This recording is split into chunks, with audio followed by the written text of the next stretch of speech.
টানা চতুর্থ বছরের মতো জনসংখ্যা কমল চীনে।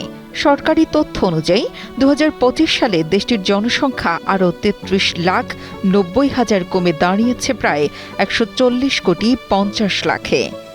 আগের বছরের তুলনায় এই পতনের গতি আরও দ্রুত, যা বেইজিংয়ের জন্য নতুন করে উদ্বেগের কারণ হয়ে দাঁড়িয়েছে।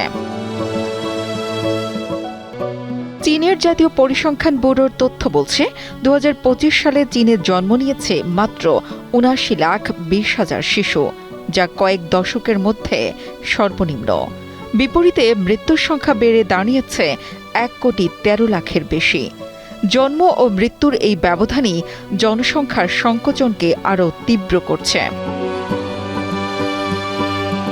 চীনের সামাজিক কাঠামোয় বড় পরিবর্তনের ইঙ্গিত দিচ্ছে বিয়ের সংখ্যার পতনও।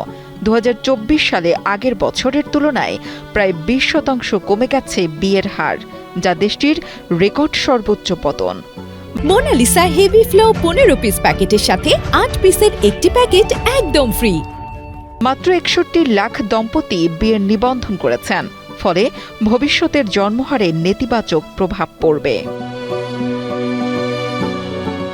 এই পরিস্থিতি সামাল দিতে এবং জন্মহার বাড়াতে বড় অঙ্কের অর্থব্যয়ের পথে হাঁটছে চীন সরকার।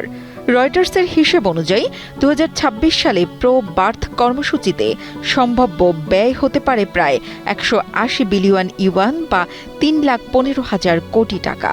এই প্রকল্পের মধ্যে রয়েছে জাতীয় শিশু ভর্তুকি, গর্ভধারণ থেকে সন্তান জন্ম পর্যন্ত সব চিকিৎসা ব্যয় বীমার আওতায় আনা এবং আইভিএফ সহ বন্ধ্যাত্ব চিকিৎসায় পূর্ণ খরচ ফেরতের প্রতিশ্রুতি। তবে জনসংখ্যাবিদদের মতে শুধু আর্থিক প্রণোদনা দিয়ে জন্মহারে বড় ধরনের পরিবর্তন আনা কঠিন। উচ্চশিক্ষা ব্যয়, অনিশ্চিত চাকরি, বাসস্থানের খরচ এবং নারীদের ওপর সামাজিক চাপ এসবই সন্তান নেওয়ার সিদ্ধান্তে বড় বাধা হয়ে আছে। অনেকের কাছে এক সন্তান বা সন্তান না নেওয়াই এখন সামাজিকভাবে স্বাভাবিক হয়ে উঠেছে।